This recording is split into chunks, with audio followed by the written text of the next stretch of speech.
Bueno, voy a repetir que buenos días y gracias por venir a estas horas tan tempranas.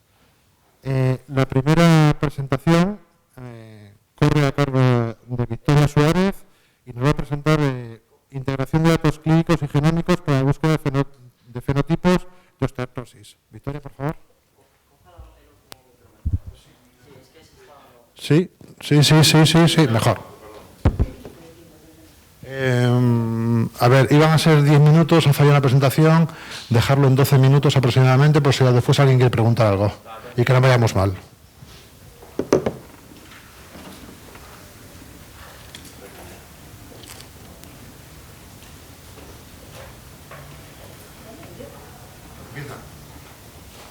Buenos días, mi nombre es Victoria Suárez y vengo del Instituto de Investigación Biomédica de A Coruña, asociado al Hospital Universitario de A Coruña. Os voy a hablar de este proyecto de investigación que tenemos en marcha, en el que tenemos un reto para integrar datos clínicos y genómicos con el objetivo de buscar fenotipos en osteoartritis. Os cuento un poquillo de qué va más o menos. Pues primero, ¿qué es la osteoartritis? Es una enfermedad muy común, una enfermedad compleja, degenerativa, incapacitante. De hecho, es una de las... la enfermedad más discapacitante a nivel global y que nos afecta cada vez más según avanza la edad, con lo cual, bueno, podéis pensar que va a ser un problema que va a incrementar según el nivel de la población. Vamos hacia una población más envejecida y el coste para el sistema de salud pues es importante y va a seguir incrementando. Se entiende que es una enfermedad compleja y multifactorial, en la que participan tanto factores innatos asociados pues, a la genómica y también factores asociados al medio ambiente, ¿no? De hecho, existen otras enfermedades crónicas que están asociadas a la osteoartritis y pueden compartir mecanismos entre sí. Se suelen presentar como comorbilidades y tienen un trasfondo de pues, un cuadro de inflamación crónica y también se asocian frecuentemente a procesos de disfunción mitocondrial. La mitocondria, sabéis que es un orgánulo en la célula que proporciona la energía a la propia célula y tiene un papel fundamental en todos los procesos de la biología. Y esto deriva en procesos inflamatorios y demás, y como veis, tanto insuficiencia cardíaca como la diabetes, la dislipidemia, incluso el VIH, que últimamente está siendo considerado como un modelo de inflamación crónica, pues se ven asociados a estos procesos. Entonces, con este trasfondo que los relaciona, la intención del proyecto es encontrar dentro del conjunto de pacientes que puedan tener osteoartritis, intentar clasificarlos según un poco la etiología de su cuadro clínico, ¿no? de cómo se presenta su enfermedad. Se hipotetiza que los principales fenotipos pueden ser el asociado a la edad, simplemente por el desgaste de la vida. Trastornos de tipo metabólico también pueden derivar en esta enfermedad, que no os he mencionado, pero bueno, por si no os suena, la osteoartritis, una degeneración de las articulaciones y seguramente tenéis a alguien que conocéis, algún familiar que lo sufre desgraciadamente. Pues como os digo, fenotipo asociado a la edad, fenotipo metabólico, fenotipo inflamatorio, o incluso se plantea la posibilidad de encontrar fenotipos adicionales, como el asociado al VIH y demás. Con este planteamiento, pues se inicia este proyecto, en el que se reúne una serie de cohortes independientes, de las que disponen distintos grupos de investigación en el hospital. Esto es un trabajo bastante multidisciplinar y colaborativo. Entonces, pacientes de insuficiencia cardíaca, de lipidemia, osteoartritis, diabetes, VIH, se reúnen, se les pasa por clínica, se les toma una muestra de sangre y se les hace un análisis genómico y un análisis clínico, recogiendo estos dos tipos de datos que voy a un poco referirme como por separado, porque la clave de mi participación aquí, que es el análisis de datos, consiste en cómo lidiamos con esta situación, ¿no?, de integración de datos heterogéneos. Entonces, cada tipo de datos ha de ser tratado de una forma independiente. Pues los datos clínicos se toman a partir de bases de datos y pues típicamente necesitan un proceso de limpieza o depurado que nos permita garantizar la calidad de los datos con los que trabajamos, ¿no? Eliminamos aquellas variables que tienen demasiados datos faltantes, tratamos de corregir o eliminar aquellas fuentes de error y últimamente con un filtrado nos acabamos con un set de datos que es confiable. Por otro lado, los datos genómicos, en su propia naturaleza, necesitan un procesamiento de tipo bioinformático con un número de herramientas que nos permite extraer la información que se obtiene pues, de los datos crudos de secuenciación, que realmente es largo e incluye pues, alineamiento con una referencia del genoma, la eliminación de unas secuencias que consideramos contaminación en nuestro caso. Nosotros nos vamos a centrar en el genoma mitocondrial, pero existen ciertas secuencias que a través de la evolución se han insertado en el genoma nuclear y que no nos interesa que se nos incluyan ahí, entonces pues las filtramos también. Con el objetivo final de identificar cuáles son esas posiciones en el genoma que presentan una variante. Un cambio nucleotídico, cambio de letra en esa secuencia de genoma que caracteriza a ese paciente en concreto. Y con todo esto, una vez reunido, pues podemos analizarlos por separado y como es un trabajo en el que no sabemos lo que es cada uno realmente, pues se trata de un proyecto de clasificación no supervisada. Lo que vamos a aplicar es un proceso de reducción de dimensionalidad para buscar aquellas variables que tienen más peso en una clasificación y un proceso de clustering para atribuir a cada individuo a un conjunto definido que se correspondería con esos fenotipos que estamos buscando. Lo hacemos para los datos clínicos, para los datos genómicos, pero lo que realmente nos interesa es considerarlo todo a la vez, a partir de esa idea de que la interacción entre lo innato y lo ambiental pues, influye.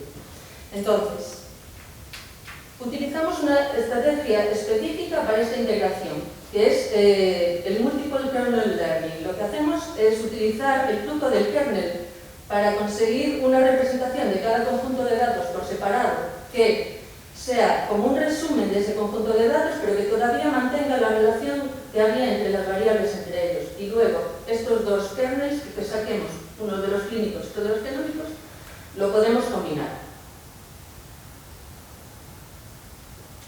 Os resumo un poquito cómo va en el proceso de limpieza y demás de los datos. Nosotros partimos de 760 pacientes en total, combinando todas las cortes, que disponen tanto de los datos clínicos como los genómicos, y los datos clínicos consisten en 210 variables en total. De ellas, el 99% pues pasan el filtro de que no haya demasiados datos faltantes o que sea el dato que sea igual para todo el mundo, eso no es informativo. Entonces, estas variables las eliminamos. Perdón, he dicho el 99%, el 99% de ellas, el 47%, pasan este filtro. Tenemos categóricas y numéricas combinadas, lo cual también nos influye en cómo lo vamos a tratar. Una vez que ya limpiamos aquellas variables que no pasan los filtros, lo único que nos queda para conseguir no tener datos faltantes es eliminar pacientes, o sea que al final nos quedamos con el 84% de los iniciales. En cuanto a los datos genómicos, bueno, pues el resultado del análisis bioinformático nos da muchas posiciones con variantes, pero hacemos una limpieza similar y de 1.791 posiciones al final acabamos con 71 que creemos que son informativas para este trabajo. Esto es lo que obtenemos como resultado con esa estrategia de análisis. Tenemos una representación 3D de cómo se distribuyen los individuos solo en base de sus datos clínicos. Como podéis ver, no es una distribución muy clara en conjuntos, aunque el clúster en sí consigue definir dos conjuntos principales en el que, bueno, pues básicamente las variables que componen la primera componente principal, pues más o menos dividen, ¿no?, a través de ese cero estos conjuntos. En esa primera componente principal encontramos variables con peso como las relativas a la presencia de osteoartritis en las manos. Curiosamente, parece ser un poco definitoria de estos conjuntos. Y también el sexo tiene importancia, lo cual es coherente, suele ser más prevalente la osteoartritis en mujeres que en hombres. Por otro lado, si miramos los datos genómicos, sí que encontramos una clasificación bastante clara, ¿no? Veis unos grupos bastante bien definidos. Y esto es lógico, pensando en la evolución del genoma mitocondrial. En la población, cada uno de nosotros, si nos secuenciamos, podemos atribuirnos a un haplogrupo. Esto es un subconjunto dentro de la población que nos habla un poco de qué ruta evolutiva ha seguido nuestro linaje materno. La mitocondria solo la heredamos de nuestra palmares y básicamente encontramos que las variantes que uno tiene están relacionados pues, con este linaje, ¿no? Entonces, estos haplogrupos están bien definidos, clasifican a la población en estos conjuntos. Como podéis ver, hay distintos haplogrupos que se denominan con una letra por aquí. Los típicos de esta región son el H, V y demás, y tenemos bastantes individuos clasificados por ellos. Pero como veis, tienen una capacidad de clasificación bastante importante. Entonces, ¿qué pasa cuando lo combinamos? Pues gracias a la técnica de integración conseguimos ponderar un poquito ese peso abrumador de la clasificación en base a datos genómicos y permitir un poco más la contribución de los datos clínicos, ¿no? Eso es lo que vemos en la primera perspectiva, ¿no? Primera, segunda, tercera componente, en la que no se ve claramente una división, a pesar de que el clustering sí que nos atribuye a cada individuo a uno de estos tres conjuntos que hemos definido en base a esa hipótesis inicial, que habría tres fenotipos: edad, metabolismo e inflamación. Lo interesante es que si giramos un poquito la perspectiva, sí que somos capaces de ver que los tres conjuntos son separables entre sí. Hay literalmente huecos entre estos conjuntos. A pesar de que el clustering encuentra que las distancias entre un conjunto y el otro sean más pequeñas o estrechas que dentro de un mismo conjunto entre un lado y el otro. Esto lo que quiere decir es que tendremos que probar más técnicas de clustering para definir mejor estos conjuntos que a simple vista pues vemos que se forman claramente. Entonces, este es el resultado que tenemos que depurar, ¿no? Estos son nuestros hipotéticos fenotipos que tendremos que caracterizarlos. Lo interesante es que si pintamos sobre estos conjuntos el haplogrupo, encontramos que efectivamente todavía siguen teniendo mucho peso, pero que se agrupan de una forma muy interesante porque, como podéis entender en la evolución, también unos grupos de la población serán más cercanos a otros, es decir, unos haplogrupos son más cercanos a otros y constituyen lo que se llaman pues, clústeres mitocondriales, que realmente vienen muy bien representados en nuestros resultados. El haplogrupo T y J constituye el conjunto de arriba, el H, V y HV, típico de estas regiones, constituye el segundo, y el de más abajo pues, es el K y el U, que ya os digo, están muy bien descritos en la literatura y además están asociados con la incidencia y la progresión de la osteoartritis y además de todas estas otras enfermedades crónicas que estamos estudiando combinadas, con lo cual pues, parece tener razón. El tema es que es un proyecto todavía en marcha, estamos en este proceso de integración, de identificación de potenciales fenotipos para confirmar que se corresponden con lo que se espera ver.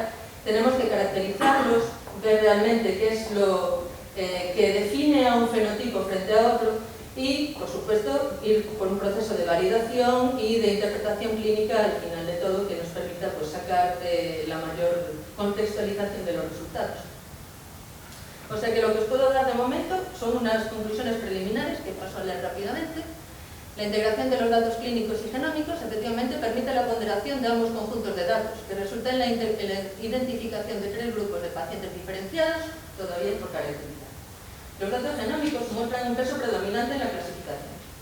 Y hay que tener en cuenta, realmente, que puede haber sesgos entre las cohortes que se han combinado aquí. Por ejemplo, en la cohorte de VIH son principalmente varones jóvenes, mientras que en la de osteoartritis encontramos mujeres mayores, y esto puede influenciar los resultados, es algo que tendremos en cuenta en nuestra interpretación. Con esto termino, y realmente muchas gracias por escucharme y estoy abierta a vuestras preguntas.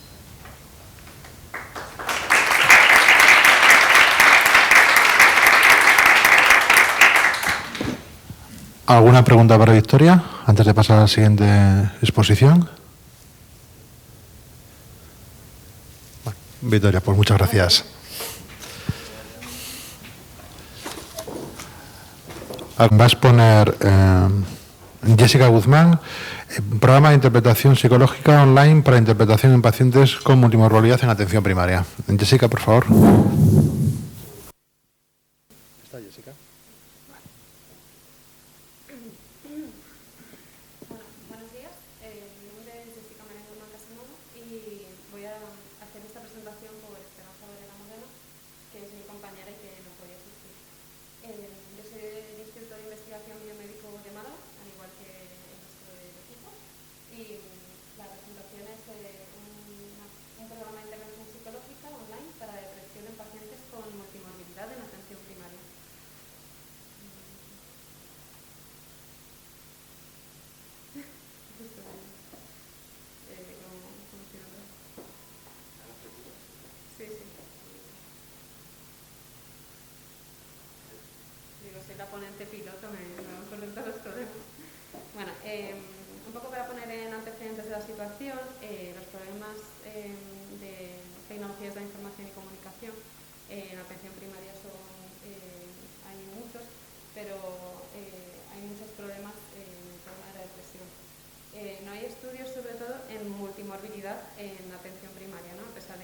tipo de evidencias.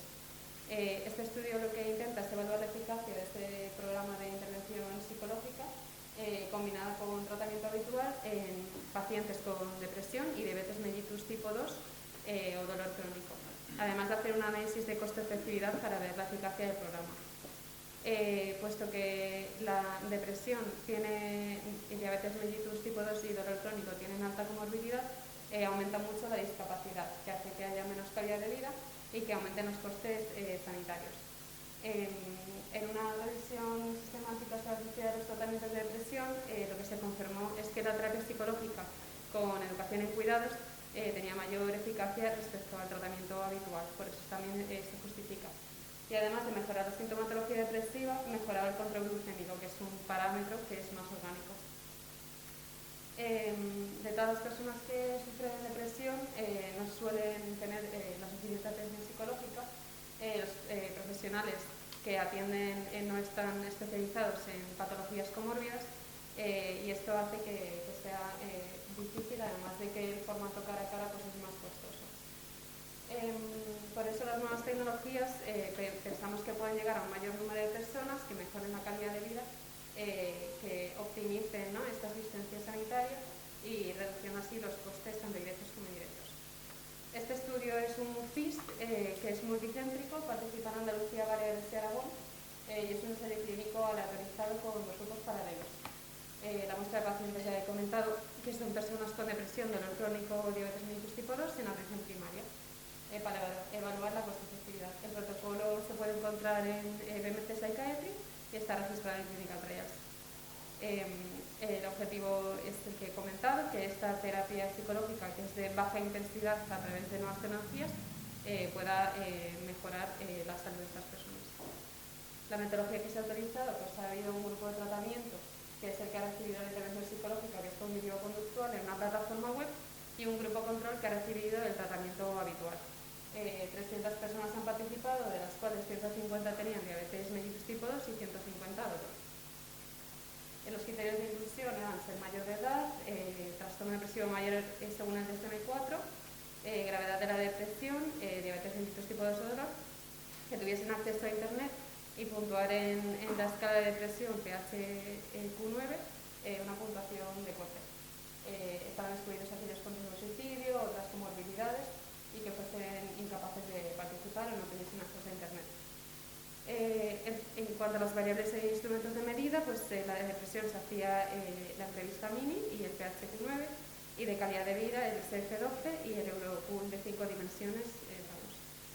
El control de la diabetes se hacía con la hemoglobina glicosilada y la glucemia capilar en ayunas y se valoraban otros datos antropométricos como peso, talla, diámetro abdominal, etc.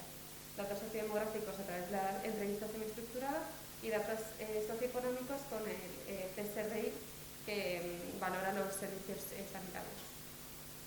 En cuanto a otras variables, de la escala de afecto positivo y negativo, la PANAS, la escala de perfil al futuro y la escala de perfil diagnóstico. Los médicos de atención primaria derivaban a, en este caso, psicólogos que hacían la evaluación basal de la realización en el grupo control o en el grupo de intervención que tenía acceso a la plataforma web. Y se ha evaluado a los 3 y a los 6 meses.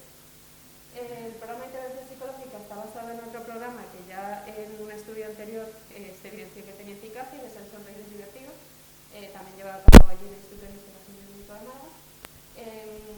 Y bueno, tiene diferentes módulos y se hace a lo largo de 8 y 10 años. Estas son algunas de las imágenes de cómo es. Los módulos incluyen tanto psicoeducación como hábitos de vida saludables, activación conductual, psicología positiva, mindfulness y prevención de recaídas y mantenimiento. Estas son algunas imágenes de lo que ofrece el programa.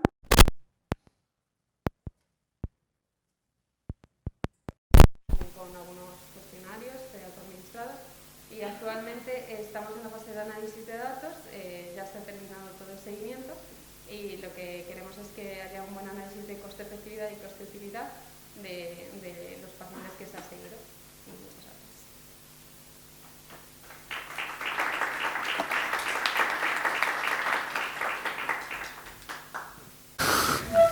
¿Alguna pregunta para Jessica, por favor, en la sala? ¿Nadie se anima? Bueno, la presentación ha sido breve pero interesante. Bueno, pues muchas gracias. Pasamos al siguiente.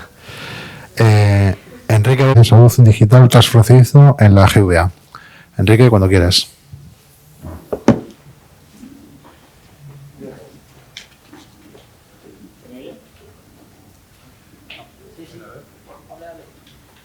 Hola. Vale.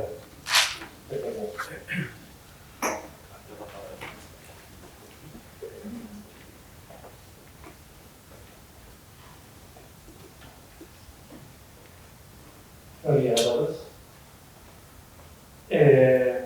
Yo voy a hablar sobre el proyecto europeo de Presensal de versión de paciente y historia clínica resumida. Es un proyecto europeo dentro del marco que busca la Unión Europea de facilitar la comunicación de la historia clínica a lo largo de todos los países. Este proyecto en concreto voy a explicar la parte de la Consejería de Sanidad de la Comunidad Valenciana. En este proyecto también ha participado el Ministerio, ¿vale?, como parte central de este proyecto, porque digamos que dentro del proyecto europeo es España realmente quien lidera este proyecto. ¿Vale?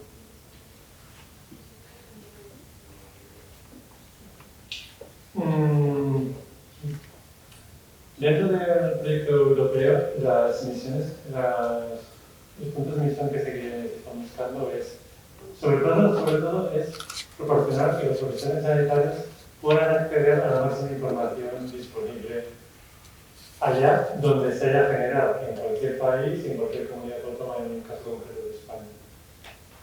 ¿Por qué? Porque las otras dos misiones son muy importantes. Una es evitar la repetición innecesaria de pruebas y exploraciones.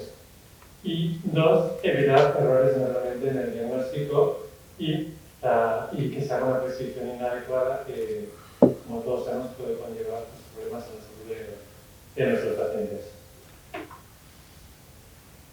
Dentro de los objetivos, si bien no se puede ver para nosotros como más importante, pero a nivel de Europa, un objetivo muy importante es establecer los mecanismos de seguridad necesarios, de manera que los ciudadanos tengan la seguridad que la consulta de sus datos clínicos esté restringida, que solo aquellos profesionales que deben tener acceso a ellos tengan. Bueno, ¿por qué? Para Europa, digamos, lo que es el reglamento europeo es muy importante. Y uno de los pasos, por dejarlo claro, uno de los pasos para llegar a la producción es pasar una auditoría. Esa auditoría tiene una lista muy larga de ítems, son más de 600 ítems, del cual el 60-70% de ellos a cumplir son sobre temas de seguridad. ¿Vale? Luego, desde el punto de vista de los ciudadanos, es proporcionar el acceso a los informes clínicos que existen sobre ellos, es decir, que facilitar esa información, empoderarlos. ¿Vale? Y por otra parte, otro de los objetivos es que los profesionales y ciudadanos puedan acceder a sus informes clínicos independientemente y sobre cualquier plataforma que existe, ya sea la europea, HCDS a nivel nacional del Ministerio, o en este caso concretamente de HSE en la Comunidad Valenciana. ¿Pero qué es? ¿Qué es EUS? Que yo desde aquí no lo veo bien, ¿me permitís?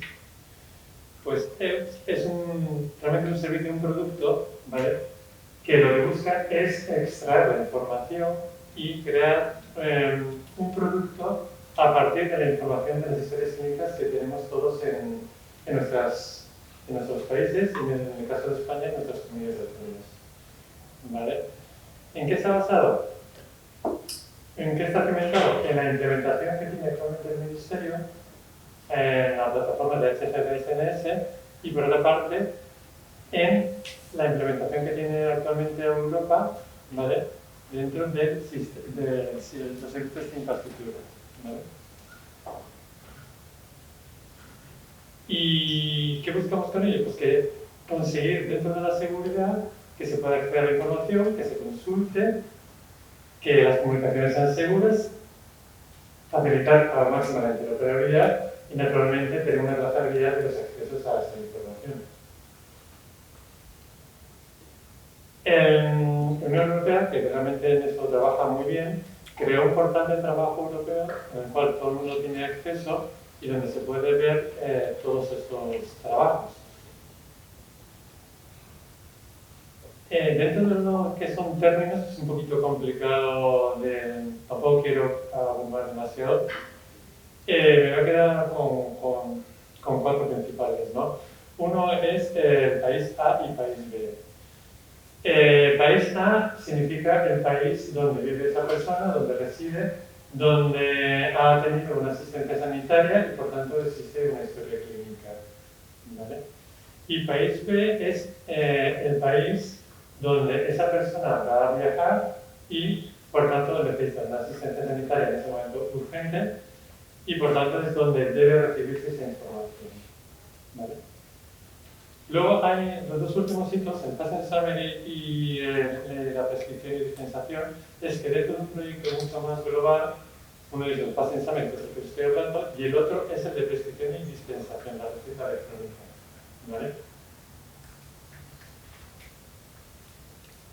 Y de aquí yo me quedaría básicamente el tercero de ellos, que es el National Contact Point, que traducido es básicamente el ministerio. Es decir, dentro del proyecto europeo, España, representado por el ministerio, es donde reside el punto que facilita la comunicación de esa información.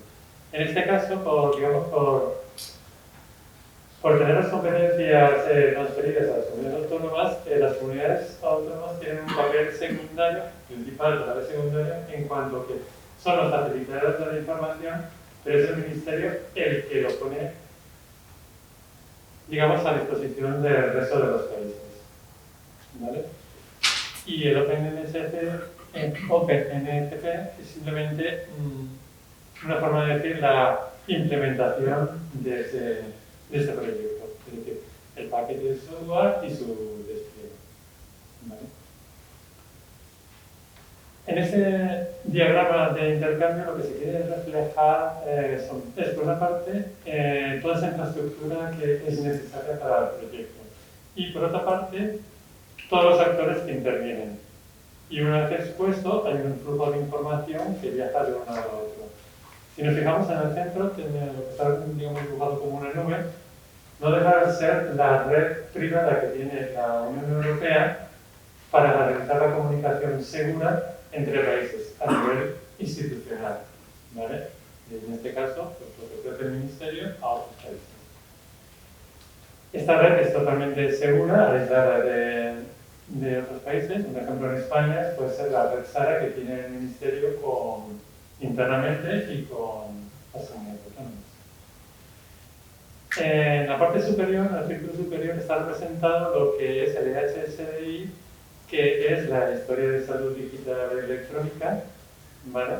Que es en sí el proyecto que engloba el Patent Summary y la receta electrónica.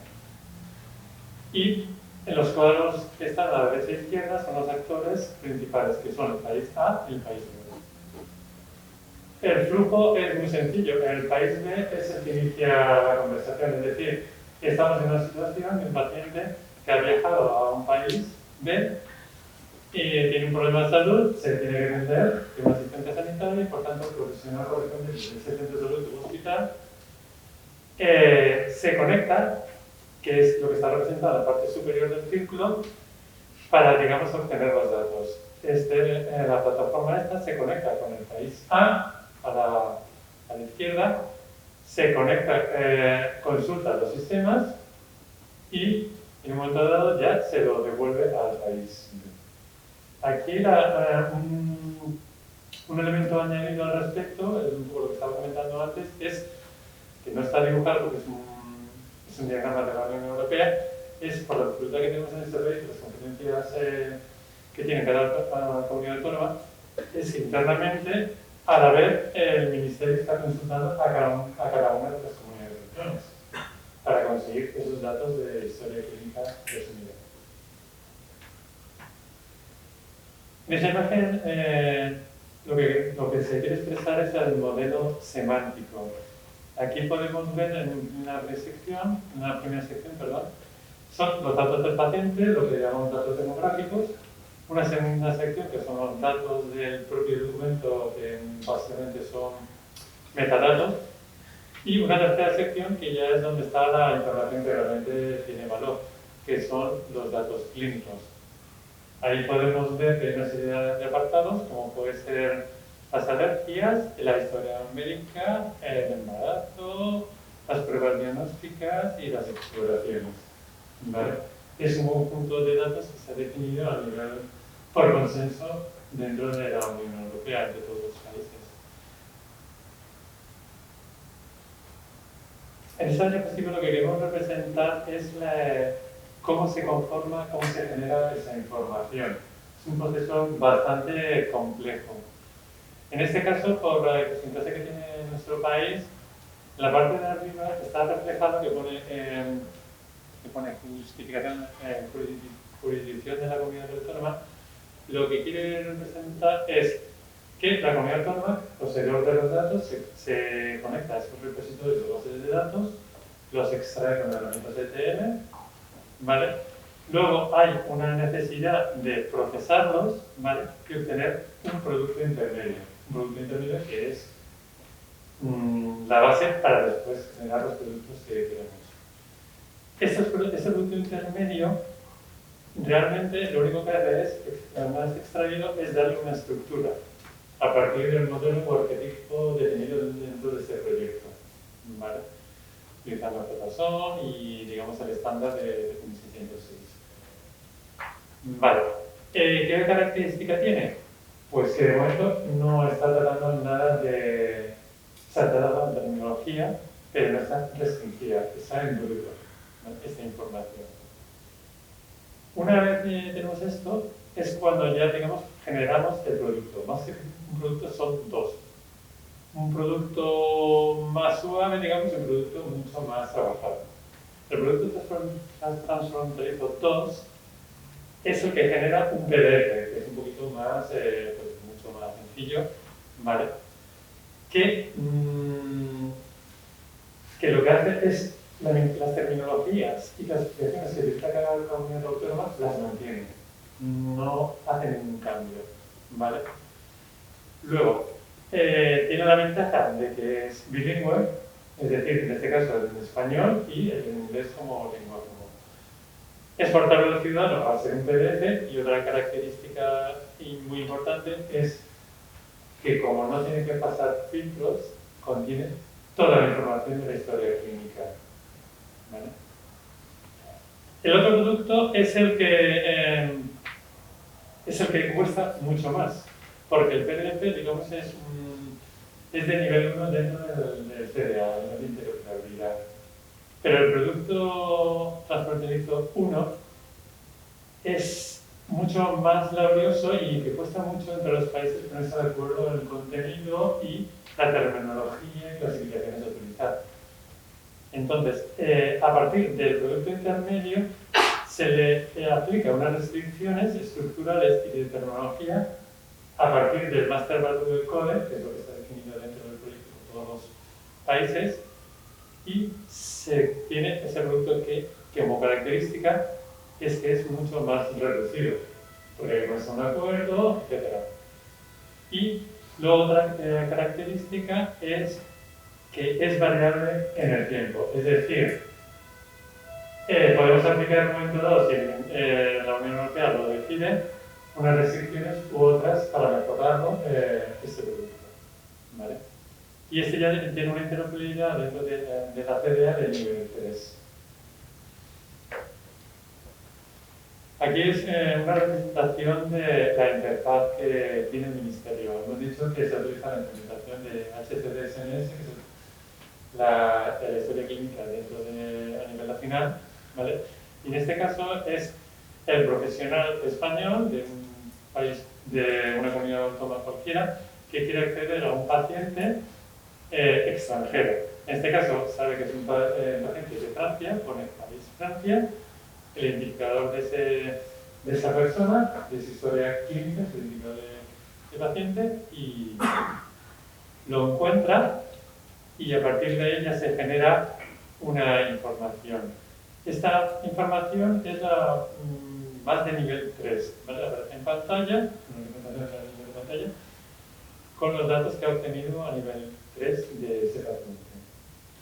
Y luego, una vez descargado, podemos obtener un informe que este ya es de nivel más un PDF, un nivel 1, ¿vale? Con información de la de datos demográficos, y a partir de ahí, en adelante, son los datos clínicos del paciente. Y hablando de la parte de la comunidad autónoma, en este caso de Valencia, lo que hemos hecho es facilitar al ciudadano el acceso, que es uno de los objetivos del proyecto, el acceso a su información. ¿Cómo lo hemos hecho? Por una parte en la web, a través del portal del paciente, y en un apartado que está lleno de amarillito, y en la app que tenemos de programa salud. Pincha y accede. Este acceso, naturalmente, a pesar de ser ciudadano, un profesional, tiene que ser con la máxima seguridad, y por tanto se le exige el acceso con un certificado digital o, en este caso, como español, con clave. Aquí, simplemente dentro de la planificación, simplemente comentar que es un proyecto de 4 años, ¿vale? Ya empezó a mediados del 2018, estamos a mediados del 2021 y nos queda un año de proyecto. ¿Y cuál es la situación actual o hitos superados? Pues nada, se hizo unas pruebas pre, como el punto lo indica, en marzo del 2020, por parte del Ministerio, ya lo puso en producción su proyecto de acceso de SNS, que simplemente tuvo que ser un desarrollo mínimo para adaptarse. Y luego ya en marzo del 2021 hemos pasado las pruebas definitivas de técnicas y funcionales. Está pendiente la firma del convenio de nuestra comunidad, también la de Andalucía, que es la otra comunidad que también ha conseguido llegar a término este proyecto. Ya ahora mismo otras comunidades también se están adheriendo en olas posteriores. Tenemos pasado la auditoría, que fue muy dura, la verdad es que sí, hasta los 600 sitios, la verdad es que ha costado muchísimo. Y el último ítem, que no está marcado como hecho, pero se puede decir que está hecho, porque ayer en una reunión del Ministerio de la Subcomisión de Sistemas de Información ya se comentó de que por parte del resto de países que están en producción, las pruebas, digamos, de concepto de comunicación con Croacia y no recuerdo los otros países, pues ya son satisfactorios y por tanto ya lo podemos empezar en producción. Pues nada, eso es. Muchas gracias.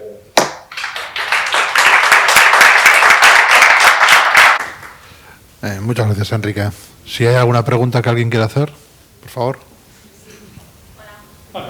Yo, lo que me ha quedado un poquillo claro es si en el sistema sanitario original del paciente se queda reflejado automáticamente que hay datos que el paciente ha tenido una intervención médica en el extranjero. O sea, si se está conectado. No sé si me he explicado. Sí, en la historia clínica del país. En la propia historia clínica originaria, ¿no? Sí. Del paciente. Sí. O el médico tiene que entrar en este sistema para ver que ha sido atendido en el extranjero. Tiene que ver, exacto. Aquí hay lo que está en este momento desarrollado es una plataforma dentro del HSDI, el Servicio de Salud Digital Electrónica de la Unión Europea. Está creando una plataforma que básicamente es una página web donde tiene acceso a esa información. Un valor muy añadido, pero no está en este momento contemplado, es que realmente ese acceso a la información realmente estuviera integrado dentro de nuestro sistema. De vuestro sistema, eso es. Porque justamente ayer en la reunión del Ministerio, uno de los impulsos que se quería hacer era exactamente eso, facilitar el acceso a esa información, y por tanto uno de los puntos de mejora era la integración en los sistemas de información de origen de cada comunidad autónoma. Pero en este momento... Eso es a futuro. Sí. Vale, muchas gracias.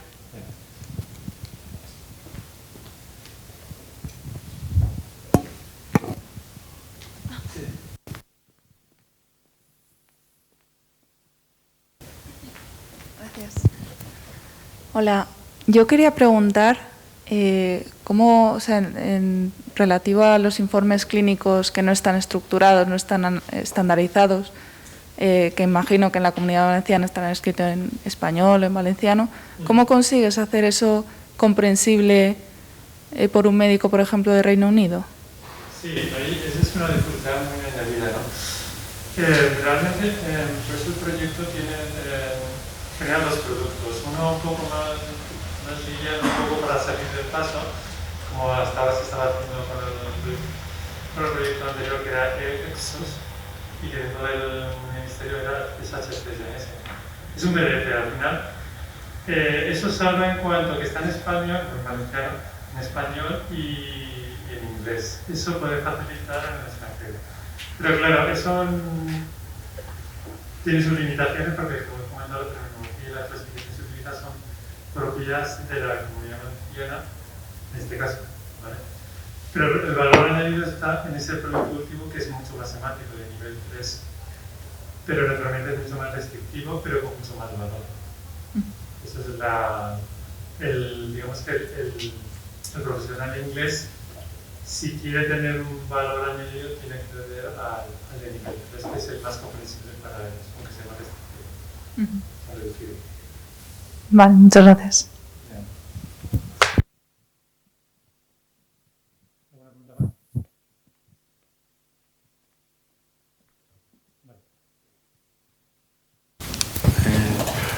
Un momentito, una cosita. Los ponentes, por favor, no os vayáis de la sala, que al final hay que hacer una fotografía. Antonio Gómez nos va a presentar el proyecto corporativo de electrocardiografía digital en atención primaria del Servicio Murciano de Salud. Cuando quieras, Juan Antonio. Bueno, buenos días a todos. En primer lugar, dar las gracias a la organización del Congreso por darnos la oportunidad de contar el proyecto que estamos haciendo en el Servicio Murciano de Salud. Yo soy Juan Gómez Company, soy médico, trabajo en un servicio de urgencia de un hospital de tercer nivel, el Hospital Virgen de la Risaca, y además trabajo en servicios centrales colaborando codo con codo y trabajando estrechamente con los informáticos, de tal manera que veo este sistema que les voy a mostrar tanto desde el punto de vista de usuario en el servicio de urgencias como desde el punto de vista de trabajar en la elaboración, lo cual yo creo que me facilita mucho el tener las dos visiones, que vaya funcionando el sistema. ¿Está aquí? Vale. Nuestro Servicio Murciano de Salud, pues nuestra región de Murcia tiene 9 áreas sanitarias, 9 áreas de salud, 11 hospitales grandes, 85 centros de salud y 165 consultorios. La actividad la damos, pues como en todos sitios, atención primaria de salud en los centros de salud y consultorios, 165 consultorios, y la actividad hospitalaria en nuestros hospitales y centros de especialidad. Esto ha costado mucho, esto no ha sido una cosa de hoy para mañana. Hemos tenido que ir sacando sistemas y contratos progresivamente para llegar a lo que hemos podido construir, de lo cual me siento orgulloso. En el 2017 conseguimos por medio de un concurso público la central de electrocardiografía como soporte para albergar todos los electrocardiogramas. En el 2017, además, metimos los electros dentro del proyecto corporativo de imagen cardíaca, que es un proyecto más ambicioso aún, en el que también trabajamos con biogestos. En el 2018 se contrató o se continuó la plataforma para albergar todas las imágenes de imagen médica del Servicio Murciano de Salud. En 2019 ya compramos los electros y no compramos cajas de electros, compramos un servicio de electrocardiografía que nos garantizara que ese electro iba a ser colocado en un centro de salud y perfectamente interoperable con el sistema, ¿vale? No solo compramos la caja porque si no, no asegurábamos el buen funcionamiento. Por otro lado, empezamos el pilotaje en 2020 cuando el puñetero, y perdonad la expresión, COVID nos dejó. Y en 2021, en enero, empezamos con el despliegue y en 3 meses instalamos los 100 electrodos de salud ya de forma muy sinérgica y acertada. ¿Qué hemos conseguido? Bueno, pues hemos unificado todos los electrodos dentro de la misma plataforma y esto es un logro. Desde el punto de vista médico, os puedo decir que muchas veces teníamos anormalidades en el paciente y no éramos capaces de tener acceso a los electrodos anteriores. El paciente los tenía en papel, guardados en su casa, lo hacíamos que fuera a su casa a buscar el electro. Ahora tenemos todos los electros dentro de la misma plataforma. Tenemos todo el historial del electro. Tenemos una herramienta avanzada. Nosotros los médicos generalmente vamos con un compás y teníamos que ir midiendo los intervalos con el compás. Ahora tenemos una herramienta avanzada dentro, que es un portal web, donde podemos medir todo esto de forma digital. Aparte es muy fácil de usar, hemos dado un montón de cursos a los médicos de atención primaria y lo ven fácil, accesible. Tenemos, y esto es lo que a mí me parece la verdadera revolución, integrado todos los datos vectorizados. No nos conformamos con integrar PDFs, sino que lo que hemos hecho es integrar datos vectorizados que nos dan la información del PR, de cada uno de los segmentos del electro, del PR, del QRS, del ST. Eso nos ha hecho formar y crear reglas de aviso ante ciertas anormalidades, por ejemplo, para el COVID, como ahora os contaré. Y también nos ha servido de soporte para el proyecto de interconsulta no presencial de Calprimur, que ahora os contará mi compañero Sergio Manzano, desde el punto de vista clínico, que ha sido un verdadero boom. ¿Cómo funciona el sistema? Bueno, pues el médico, no sé si esto lleva atención. ¿Lleva atención? Sí, sí. Vale, pues cualquiera de los médicos de nuestros ámbitos sanitarios, tanto el médico del hospital como el médico de atención primaria, y en un futuro cercano, porque todavía no hemos conseguido integrar esto porque las máquinas se han quedado obsoletas, los monitores desfibriladores, cada uno de ellos manda el electro, solicita un electro por medio de su programa habitual. Esos electros van a la central de electros y se distribuyen entre los sistemas de historia clínica electrónica. Tenemos en atención primaria el OMIAP y en atención especializada, en la atención hospitalaria, tenemos el SERENE. De tal manera que se crea esta interoperabilidad, ¿no? Desde cualquier centro de salud se manda el electro, desde cualquier hospital se manda el electro y son recogidos y analizados dentro de los distintos sistemas y ya distribuidos en el resto de historia clínica. ¿Cómo funciona? Bueno, pues habitualmente el médico pide una petición de electro. Esto ha sido un cambio porque antes cogían un paciente realizar el electro y se lo daban a enfermería para que lo realizara, ¿vale? Esto ha cambiado, pero he de decir que no ha costado nada. Es decir, obligar a atención primaria a que haga una petición no ha costado nada, porque el beneficio que tienen es tanto que lo han hecho sobre la marcha y ahora veréis los resultados que hacen la petición. Esa petición la imprimen, de barras que a la hora de hacerlo en enfermería tienen toda la lista de pacientes en el grupo de trabajo, en la boardlist. El electro es interpretado de forma automatizada mediante un mecanismo bastante avanzado de FIL, de DHL, pero que hay que mejorar, y se distribuye en todos los sistemas. De tal manera que cualquier médico del servicio urgencial, ya sea de emergencia, ya sea de cualquier lado, puede ver ese electro, ¿vale? Tanto de forma vectorizada como de forma normal, de forma del PDF. El médico de familia, a través de su UMI, hace esta petición. La petición va a una pasarela intermedia que hemos creado que se llama el gestor de peticiones, y ese gestor de peticiones comunica con el electrocardiógrafo y lo envía a la boardlist. ¿De acuerdo? ¿Cómo ven los resultados? Pues los resultados lo ven a través de la herramienta ISG que tienen y además les aparecen tanto el acceso al informe como el acceso a los datos estructurados, señalando aquellos datos estructurados que son patológicos. Es decir, que si un paciente llega con un QT largo, aparece en rojo y el médico de familia rápidamente se da cuenta, ¿vale? El QT, para quien no esté familiarizado, es muy difícil de medir porque varía según la frecuencia cardíaca. Ahora con esto lo facilitamos muchísimo, ¿no? Bueno, en modo hospitalario, el modo hospitalario funciona más o menos igual, salvo que funciona con la estación clínica SERENE, y tenemos a nivel del hospital otra modalidad que a mí me gusta menos, que es la modalidad donde la enfermera está delante del electrocardiógrafo con un lector de código de barras, capta el brazalete del paciente, el código de barras, y le devuelve mediante mensajería de telos demográficos. Me gusta menos porque no queda constancia de quién ha solicitado ese electro, de cuándo se ha solicitado ese electro y de quién ha realizado el electro, porque la enfermera no se identifica a la hora de hacer el electro. No me gusta y creo que tiene los días contados, pero por ahora, cuando hay una emergencia, pues lo rápido es llegar al electro, hacerlo y cuanto antes tener el resultado, aunque sea impreso, ¿vale? Pero ya os digo que estamos intentando cambiar un poco esta filosofía, ¿vale? ¿Cómo se ven los resultados en el hospital? Pues igual, a través del cliente ISG, pero los cardiólogos pues tienen un programa que es el el cliente pesado de IFG, que lo tienen instalado en sus ordenadores, ¿vale? Así se visualizan los datos en Selene, tanto los datos estructurados como los datos de la prueba, como el acceso a la herramienta avanzada del IFG. Estos son todos los datos estructurados que hemos creado.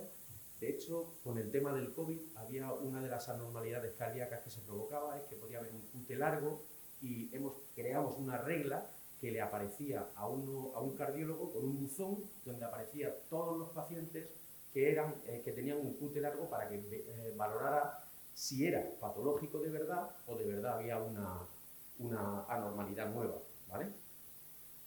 Bueno, estas reglas, como todo esto lo estamos empezando, lleva funcionando 3 meses en toda atención primaria, nos está generando una serie de datos que nos va a dar lugar a trabajar mucho. Esto es el informe clásico de Electro, que se puede seguir imprimiendo. Este es el cliente pesado, instalable.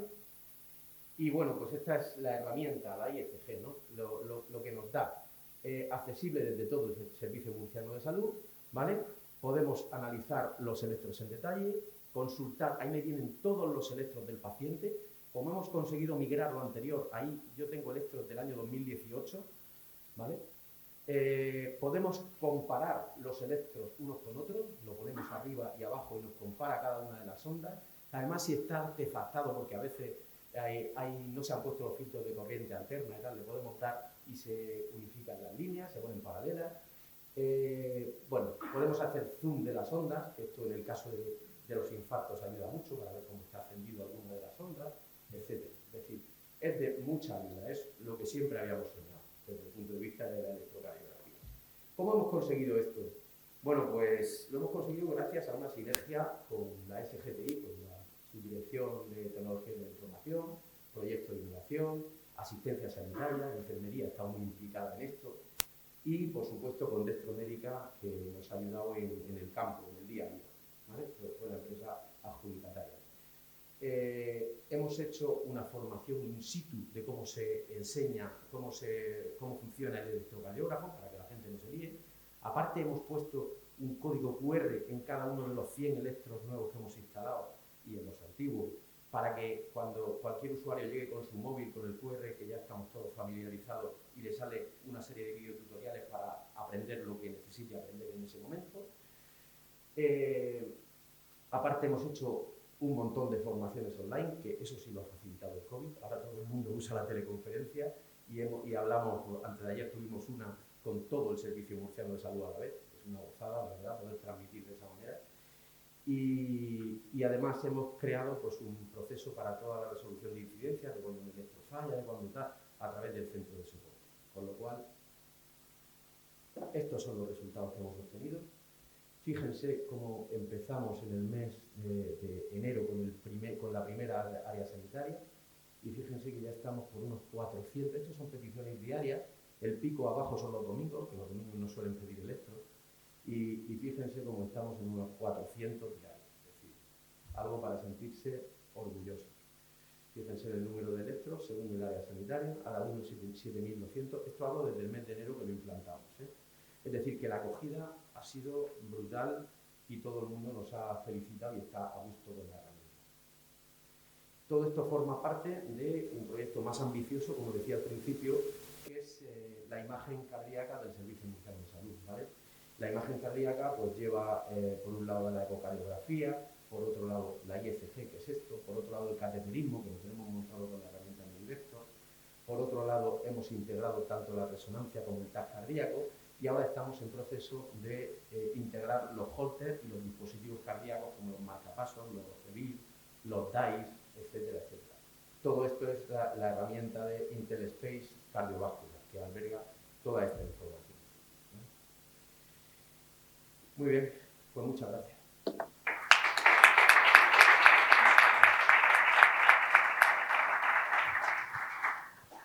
Muchas gracias, Juan Antonio. ¿Alguien quiere hacerle alguna pregunta antes de pasar?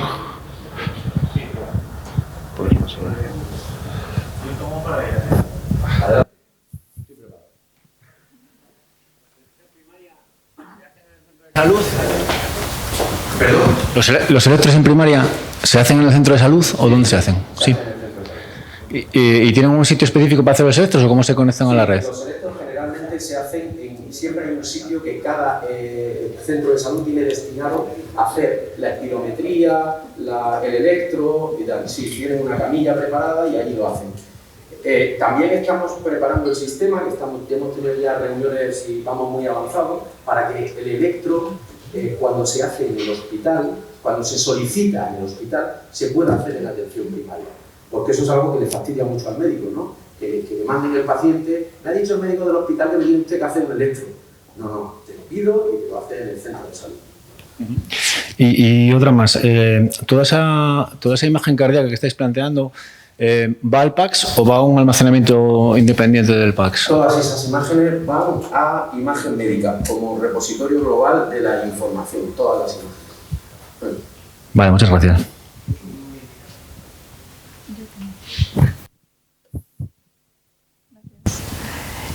Yo quería preguntar si todo ese repositorio de datos tenéis pensado utilizarlo aparte para asistencia sanitaria, para investigación. O sea, yo creo que el potencial de toda esa unificación es bastante grande.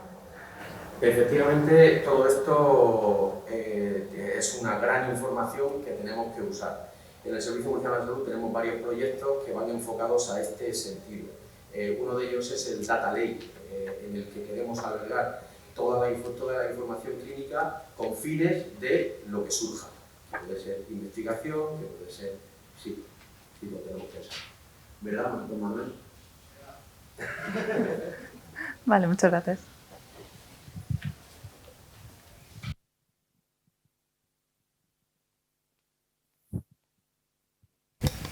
Hola, una pregunta. La parte especializada en los hospitales, esta imagen o episodio, digamos, que esa prueba que se le hace, ¿está guardada en la historia clínica a qué nivel de dato, de información? ¿Historia clínica, episodio? Está a nivel de cada uno de los actos clínicos, ¿vale? Como prueba, como petición independiente, ¿vale? Y lleva dentro de la petición de las pestañitas, lleva la parte del informe, la parte del acceso a la IFG, a la herramienta avanzada, y aparte los datos estructurados del electro, hasta con el diagnóstico de la interpretación automatizada del electro como uno de los datos estructurados. Vale, perfecto, gracias. Eso en primaria y en el hospital. Lo hemos hecho al igual en todos sitios, porque creemos que en primaria ayuda mucho.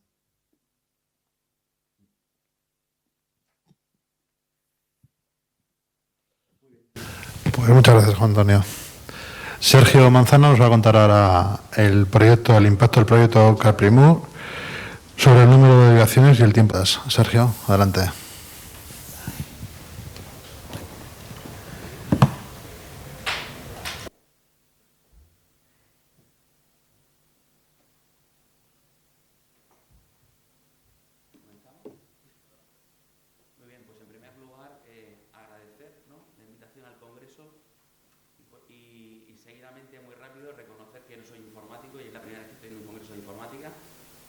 Y a lo que he venido un poco a contaros un poco a lo que me dedico en el día a día como cardiólogo clínico en un hospital de la región de Murcia, el Hospital Clínico Universitario Virgen de la Risaca.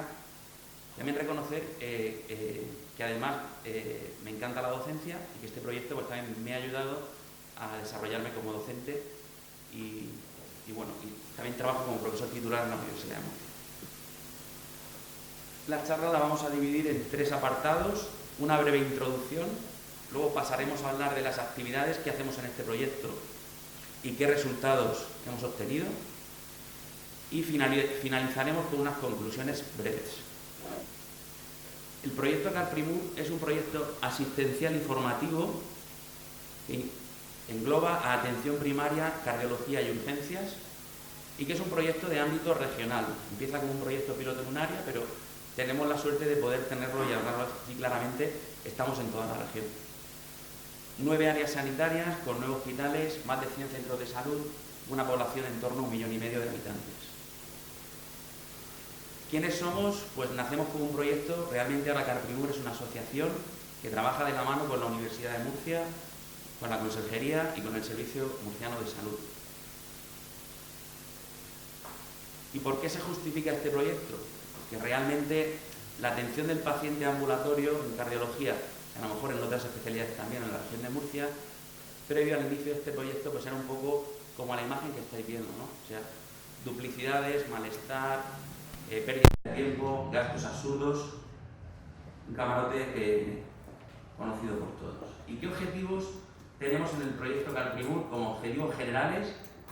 Pues mejorar la continuidad asistencial de los pacientes cardiológicos, promover la formación entre cardio, atención primaria y urgencias, e importante, es una formación que no va del cardiólogo, que es el más listo, al médico de atención primaria, que en teoría es el más tonto, sino que aquí probablemente el más tonto es el cardiólogo, porque fuera del hospital está generalmente bastante perdido, y esto se trata de la cardiología fuera del hospital. O sea que es una formación bidireccional. Mejorar los resultados clínicos de nuestros pacientes, favorecer el uso más eficiente de los recursos sanitarios, que son pocos, y si puede ser, pues que todos estemos más a gusto, ¿no? O sea, crear satisfacción. ¿Qué actividades hacemos?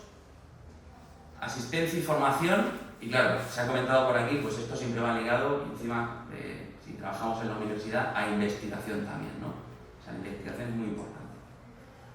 A nivel asistencial, importantísimo en este tipo de proyectos crear una Biblia que todos sigamos, o sea, unas rutas y unas recomendaciones de manejo de los procesos cardiológicos más frecuentes, donde nos podamos dirigir todos a ese libro de texto, o a ese ebook, o a esa app que ya la tenemos en app, y que sea algo avalado por las sociedades, no solo de los listos, los cardiólogos, sino también de los médicos de atención primaria. Y si veis los autores, pues hay más de 50 y la mayoría son médicos de familia. Además, ¿qué hacemos en este proyecto? Pues hemos cambiado el modelo asistencial. O sea, hemos tenido la suerte, y yo particularmente, que soy cardiólogo, de estar metido en el Servicio Murciano de Salud y trabajar de la mano de la Subdirección General de Tecnologías de Información, por los informáticos, y hemos podido desarrollar un sistema de intervención asistencial que creo que es impresionante, ¿no? Lo que aporta. Ahora os mostraré resultados. Por supuesto, si hablamos de cardiología, imprescindible tener la posibilidad de integrar el electrocardiograma, porque en cardio y sin electro la verdad es que no vemos a muchos pacientes. Y luego intentar, pues con poco medio, porque también tengo que reconocer que tampoco es que se hayan dado medios ahí pues, todos los que queríamos, pero intentar que las consultas de cardio puedan hacer como en la pero sin cobrar, o sea, que te hagan todo el mismo día, o sea, que tengas un eco, que tengas una ergometría en la zona de la extrahospitalera, que generalmente es la que menos dotada estaba, y ahora pues estamos consiguiendo una alta dotación de estas consultas. Con el objetivo de solucionar todo el mismo día y evitar sucesivas. Y luego, también una cosa curiosa de este proyecto es que los cardiólogos visitan los centros de salud y comentan los casos con los compañeros de atención primaria y hace realmente equipo.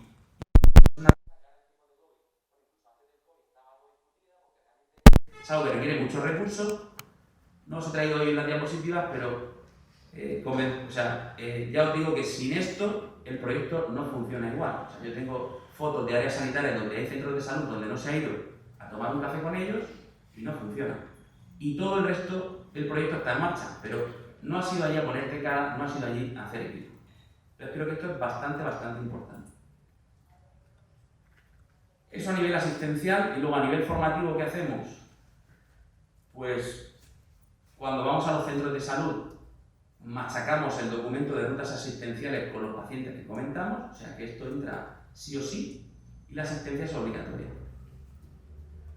Importante no tener vergüenza y ir ahí a aprender y que todo el mundo comente, y que todos vamos a aprender de todos.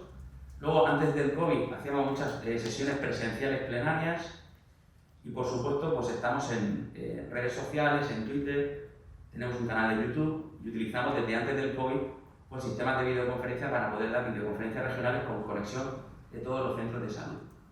Importante, insisto, que los ponentes no son cardiólogos, sino que somos todos. ¿Vale? Ahora ya pues es verdad que en 2017 cuando empezamos no teníamos web, pero ahora ya tenemos web del proyecto donde dirigimos y gestionamos toda la asistencia. Y además hacemos actividades comunitarias. Sobre todo esto era antes del COVID. Ahora pues queremos reiniciarlas, en el tema de ir a los centros de la tercera edad, ir a las plazas de los pueblos, hacer, pues, ahí es una clase de yoga, o hacer marchas, o enseñarle a los chavales cómo se hace RCP. Y y son actividades formativas que la verdad que enriquecen bastante. ¿Qué resultados tenemos con esto? Bueno, os he traído algunos para no aburriros. Digamos, una cosa que llama mucho la atención, que yo me acuerdo cuando presentamos esto en la consejería el primer día, yo dije esto, no, o sea que como que era fácil. Me acuerdo dijo el consejero, esto no es nada fácil. O sea, reducir las listas de espera y reducir en torno a un 40-50% las derivaciones del médico de atención primaria a cardio y sobre todo reducir, si veis lo que se reduce en lo naranja, que es lo mal derivado, o sea, las derivaciones inadecuadas, las cuales se reducen en un 70%. O sea, el que no tiene que venir, si previamente te has formado, previamente tienes en consideración que el compañero de cardio, pues no hay que dispararle sin necesidad, y si encima tienes una interconsulta no presencial que te permite dar respuesta rápida a estas cosas que no tienen que venir, pues ese es el resultado. Con el COVID hemos podido extender el sistema de interconsulta no presencial a todos los centros y consultorios de la región y el crecimiento de esta modalidad de interconsulta es exponencial. No solo en cardio, pero bueno, aquí traigo los de cardio porque soy cardiólogo y me toca esto, pero en general es exponencial, ¿vale? Y si veis, es bastante reproducible que en torno a 2/3 o 50% de los pacientes, que son los que están en verde, se quedan en su casa y no son derivados de forma presencial, ¿vale?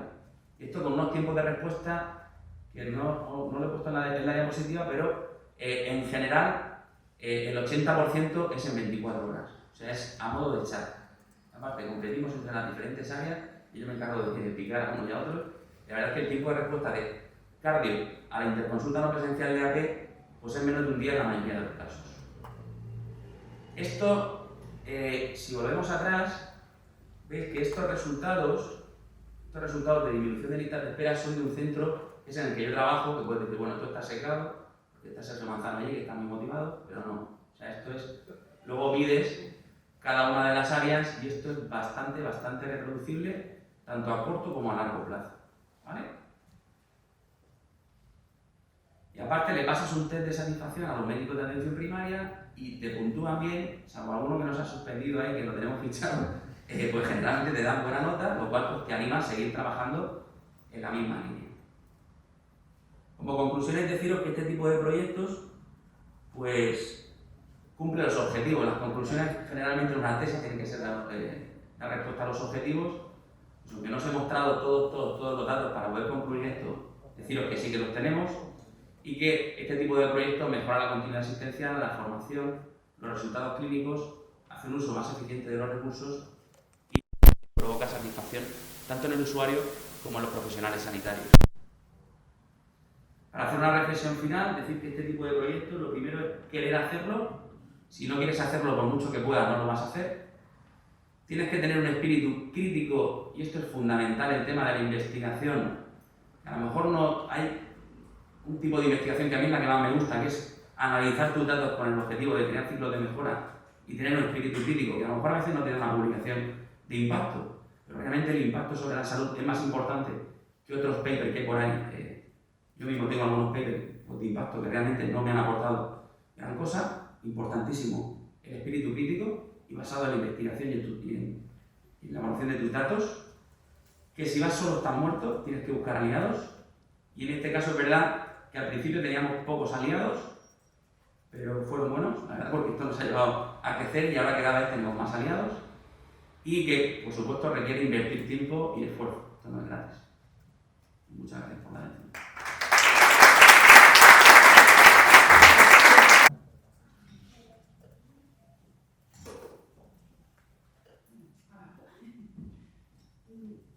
Yo quería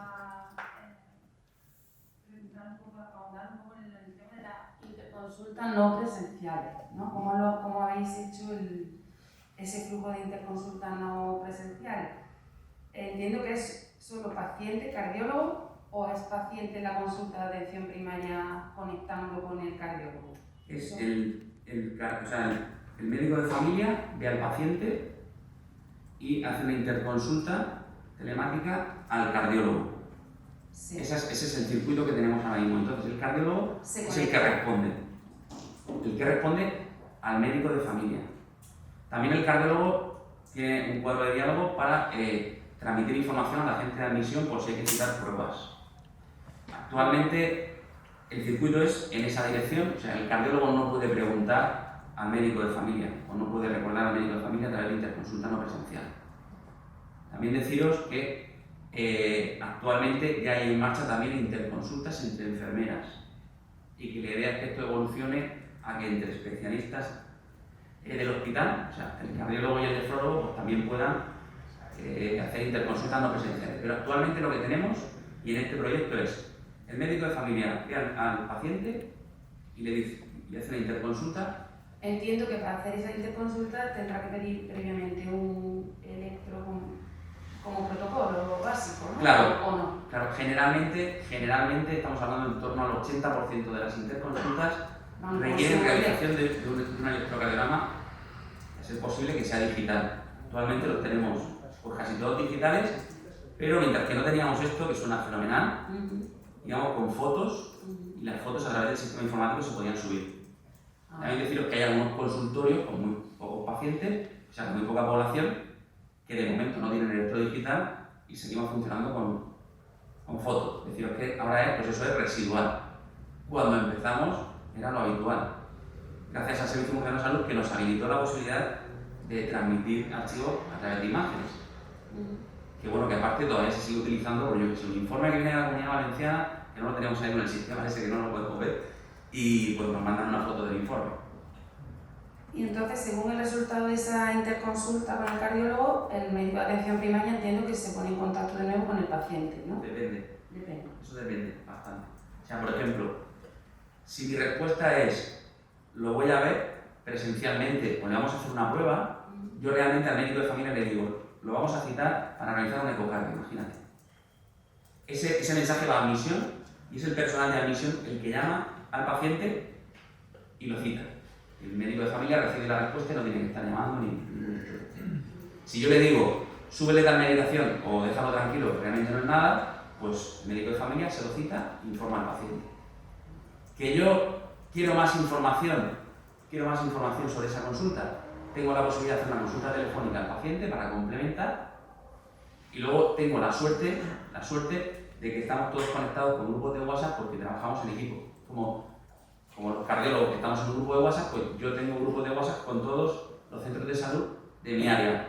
Y los del área 4, pues con los del área 4, que sí. Ya estamos todos interconectados. Entonces puedes hablar con el compañero y complementas. El gran beneficio del paciente, está claro. O sea, brutal. Entiendo que en un futuro lo suyo sería que el propio cardiólogo se pudiera interconectar telemáticamente con el paciente y hacer esa interconsulta sin ese paso, ¿no? Intermedio, a lo mejor, pienso. Realmente necesitamos al compañero de atención primaria que nos filtre lo que realmente es de cardio. Entonces sí, eso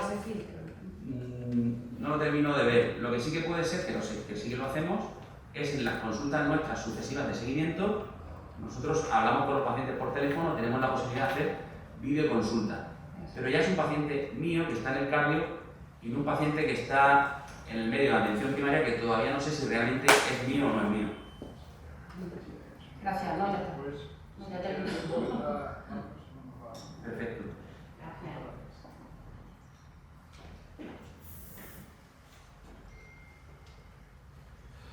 Bueno, si después queda un poquito de tiempo y hay más preguntas, se pueden hacer algunas más a las ponencias previas. Ahora, Leticia Morales nos va a poner la última exposición, es comparación técnica del sistema de información desde la perspectiva del usuario, experiencia práctica e soluciones para tratamiento de reproducción humana asistida.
Vale. Buenas a todos, mi nombre es Leticia. Yo pertenezco a un grupo de investigación de la Universidad de Sevilla que se llama Ingeniería Web y Testing Temprano, ¿vale? Y en este caso, bueno, antes de empezar la presentación, dar las gracias a la organización del Congreso por aceptar esta comunicación. Y bueno, pues empezando la presentación, nuestra comunicación era una comparación técnica del sistema de información desde la perspectiva del usuario. Y en concreto, pues una experiencia práctica en soluciones para tratamiento de reproducción humana asistida. Bien, para entrar un poco en contexto, como todos sabéis, pues en los últimos años, los avances de la tecnología de la información y la comunicación, lo que conocemos como las TIC, ¿vale?, se han hecho que sean imprescindibles en nuestra sociedad, especialmente en el funcionamiento de muchas organizaciones. Bien, un ejemplo de esto son el uso de las TIC en la medicina. El impulso que se le ha dado a las TIC en la medicina ha hecho que sean fundamentales para obtener un sistema sanitario de calidad que sea eficaz y que sea eficiente. Bien, como en otros campos, la medicina está continuamente sufriendo cambios. En este caso, por ejemplo, tenemos cambios respecto al paciente. Actualmente, ¿qué están demandando los pacientes a la medicina? Pues los pacientes lo que quieren es una medicina más colaborativa, mayor información, interactividad por parte de los médicos con los que solicitan una consulta o consulta a distancia, por todo el tema del COVID y demás. Vale, todo esto nos lo puede solventar lo que son las TIC. Entonces, si lo que queremos es buscar una plataforma para que nos ayude a darle lo que quiere a los pacientes, pues nos cabe la pregunta de decir, ¿qué plataforma utilizamos? ¿Vale? Tenemos que buscar una plataforma que sea eficiente, eficaz y de calidad para nuestra organización. Es decir, no porque una plataforma le vaya bien a una organización, tiene que venirme bien a mí. Bien, lo que pedimos que sea básico en una plataforma es que garantice la gestión de la información, la interacción entre el paciente y el médico, que obviamente pues, nos dé menores tiempos de espera de consulta y nos dé una mayor rentabilidad y ahorro en costes. Bien, pues nos quedamos con ¿qué plataforma usamos? Podemos hacer la búsqueda de muchas plataformas en diferentes especialidades de la medicina. Pero en este caso nos vamos a centrar en las TIC en la reproducción asistida. ¿Por qué? Porque es una especialidad que actualmente está en auge. Ya sea porque la edad de la maternidad ha aumentado o porque hay más parejas monoparentales. Entonces, este auge que se le está dando a la reproducción asistida pues hace que se produzcan innovaciones en las tecnologías para la reproducción asistida. Vale, ¿cuál es nuestro objetivo? Pues lo que vamos a intentar es identificar plataformas software sanitarias para clínicas de reproducción humana asistida que existan en la literatura y cómo vamos a analizar cómo se adaptan esas plataformas software a las necesidades de cada clínica y a las necesidades que tiene la historia clínica en reproducción asistida.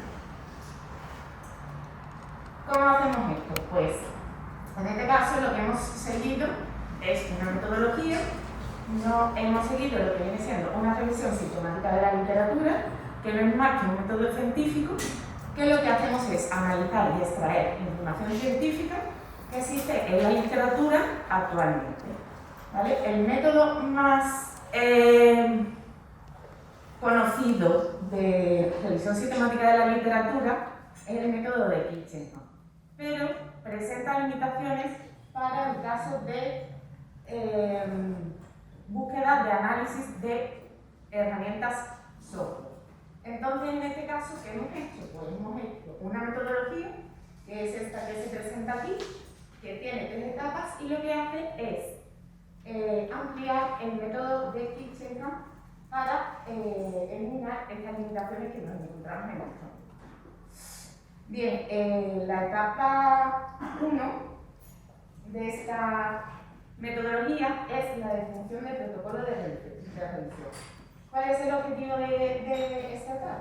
Pues el objetivo es definir el protocolo de revisión para identificar el sistema software que se incluirá en la revisión sistemática.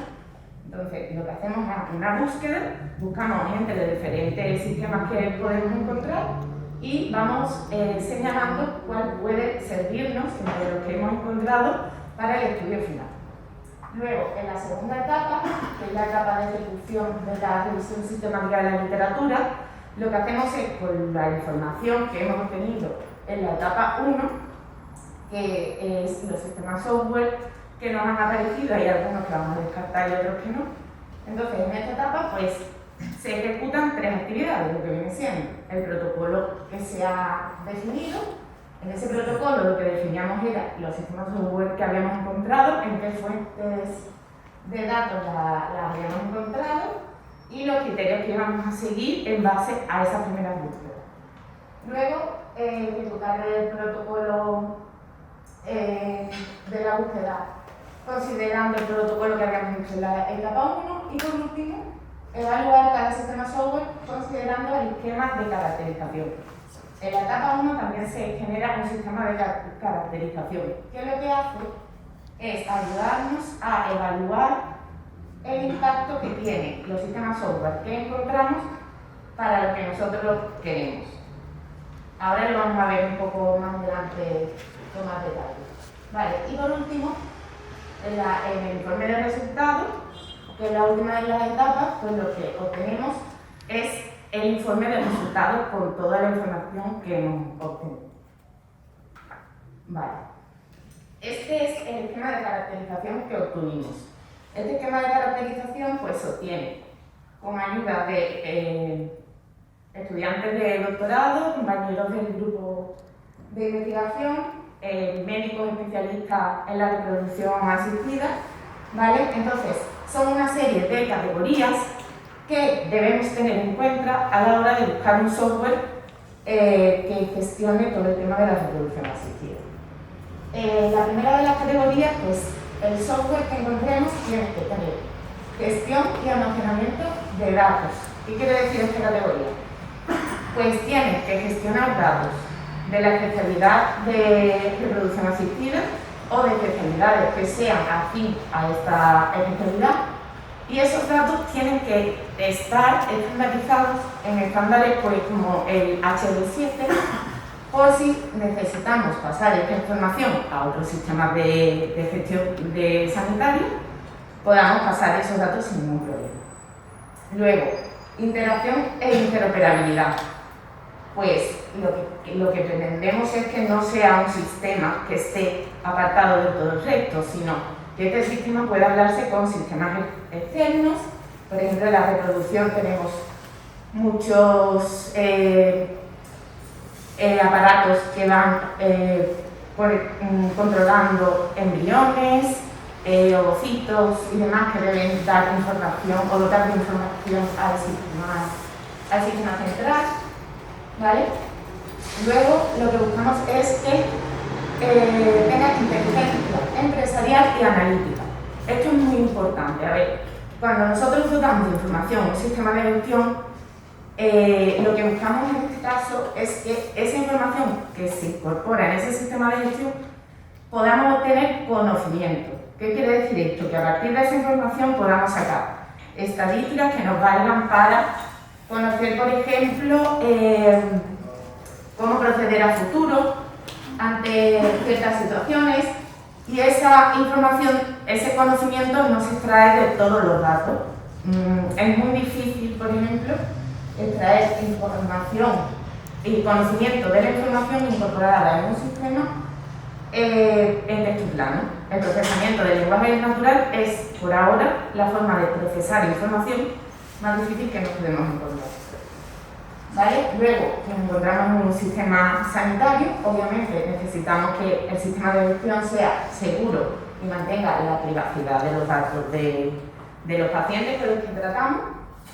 Luego, personalización y experiencia del usuario.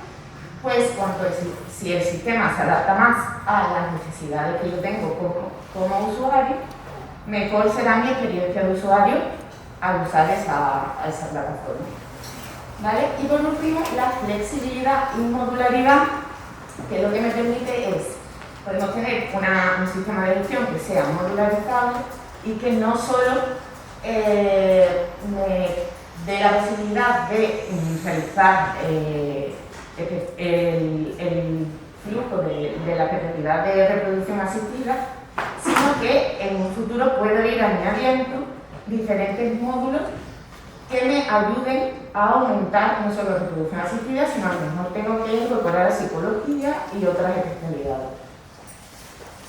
Bien, después de hacer el paso por esta metodología, seleccionamos dos sistemas de reproducción asistida que existen en la actualidad. Por un lado tenemos VRepro, que es una solución de NaturalSoft, ¿vale? Y por otro lado tenemos IMEDEA, que es una solución para la reproducción asistida de G7 Innovation, ¿vale?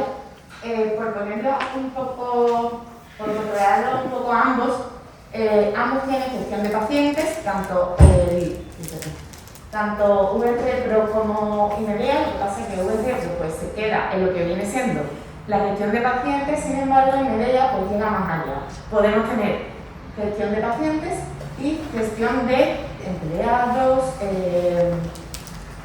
pues, por ejemplo, puestos de trabajo, todo el tema de los recursos humanos también.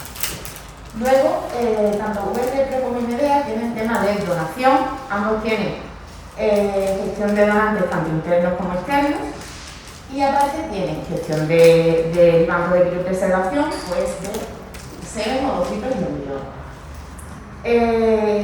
Luego, VRepro tiene historial médico, IMEDEA también, y ambos van generando la historia clínica electrónica en función de la interacción que realizan los pacientes con los diferentes sistemas. VRepro tiene las especialidades después de ginecología y obstetricia, sin embargo, IMEDEA tiene más posibilidades que serían ginecología, obstetricia, andrología, psicología y genética.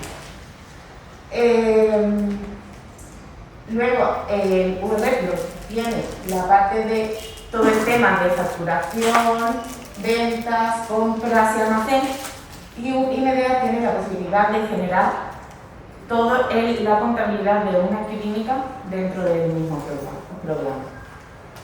Y finalmente, pues IMEDEA aparte ofrece servicios de Business Intelligence, videoconsulta, interoperabilidad sanitaria con el FAI, como estándares de comunicación e integración del CIE 10 y el BAREN. Vale, estos son los resultados, una gráfica que muestra los resultados que se obtuvieron de la comparativa de VRepro y IMEDEA. Recordad antes el diagrama que especificábamos de caracterización, había 6 categorías en las que diferenciábamos qué cosas importantes queríamos buscar en un programa que nos sirviera para la reproducción asistida. Pues en este caso VRepro es el rojo y IMEDEA es el azul. ¿Dónde destaca IMEDEA más frente a VRepro? Pues en la parte de Business Intelligence y análisis. VRepro en principio no tiene esta parte que IMEDEA tenía. Luego, en la integración e interoperabilidad, IMEDEA tiene el FAI para la integración e interoperabilidad con sistemas externos. Y luego la flexibilidad y modularidad. INEDEA es una plataforma modular que permite adaptarse muy bien a las necesidades de los usuarios. Finalmente, pues, por destacar algo, las demás categorías son muy parecidas, pero en cuanto a la privacidad, a la seguridad y privacidad, pues INEDEA tiene una identificación, un login en 2 fases, y luego en personalización y experiencia de usuario, pues también es un poco mayor porque es muy personalizable a las necesidades que tiene ese usuario. Bien, como conclusiones que sacamos de todo este trabajo, pues se describe un método de comparación de soluciones tecnológicas que existen actualmente en la literatura. Se hace un estudio de cómo se adaptan esos sistemas que encontramos en la literatura a las necesidades de los usuarios. Luego, de ese estudio se obtuvieron 2 herramientas que son INEDEA y VRepro, y tras el estudio se concluye que la solución de INEDEA obtiene mejores resultados en cuanto a las necesidades funcionales de la historia clínica electrónica en producción. Y listo. Muchas gracias. Y si tenéis alguna pregunta.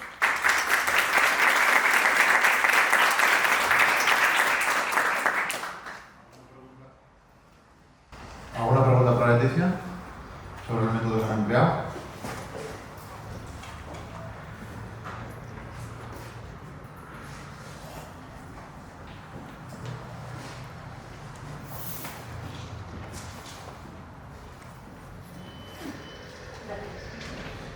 Decías en la introducción que buscabais algo hecho a medida para cada centro, ¿no? Podía haber a lo mejor necesidades particulares y demás, pero ¿ha habido bastante consistencia en los resultados? En principio, lo que presentamos es la metodología. Esto es un caso de uso que se hizo para un centro en concreto que buscaba, quería cambiar su solución, su sistema de gestión que tenía actualmente en una clínica. Entonces trabajamos en la búsqueda de qué sistema le vendría mejor respecto a lo que estaba en el mercado. Pero es una metodología que se puede aplicar a cualquier centro buscando las necesidades que tiene cada uno. Lo que hay que trabajar bien es esa tabla de características que tenemos que buscar, que se genera tanto con los médicos que van a ser los usuarios finales de la plataforma, como buscando bastante información de los sistemas que nos salen en la revisión sistemática de la literatura, y ahí ya se obtienen todas las características y podemos diferenciar entre unos y otros.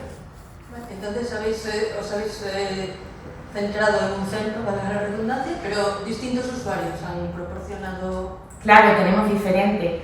Por un lado, han estado trabajando en búsqueda de información de las diferentes alternativas que habíamos encontrado. Han estado buscando información, pues diferentes compañeros de la universidad, alumnos de doctorado, han estado buscando las características que aportaba una solución y otra. Luego, por otro lado, hemos estado trabajando con médicos de la clínica, preguntándoles qué características necesitaban ellos para obtener una solución que se adecuara a sus necesidades. Entonces, una vez que uníamos ambas partes, luego había otro grupo que se encargaba de obtener qué características finales son las que íbamos a sacar finalmente para comparar ambas opciones. Muchas gracias.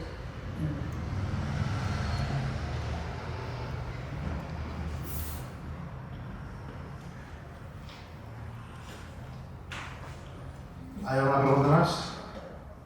Bueno, si no hay ninguna pregunta más, doy por finalizada esta sesión de comunicaciones, y realmente quiero decir que las que llevo presentadas, y unas cuantas, es posiblemente la más interesante que he presentado.